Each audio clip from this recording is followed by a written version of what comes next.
Data breaches are once again in the news. Data security, application security, it's always a big deal. I mean, I used to do a blog where pretty much every day I could report on somebody who had been hacked, somebody who had been breached, somebody who was being fined an enormous amount of money, or somebody who was being extorted an enormous amount of money.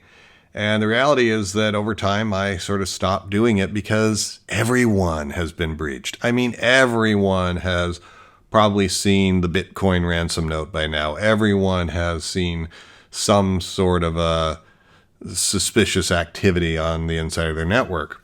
And every time it happens, they ask, well, how did they get in? How did this happen? And the reality is they get in however the door was left open. And it turns out there are actually a lot of different avenues in. I've broken it down into these 6 primary areas: database, services, network, UI, devices, and social. These things all need to be tied together with identity so that we know who's touching what and why, and are they authorized.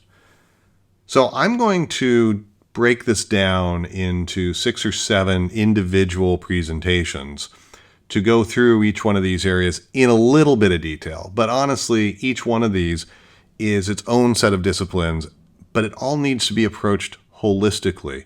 And you need to be able to consider that entire ecosystem before you can really feel like the doors are locked and no one's going to get in.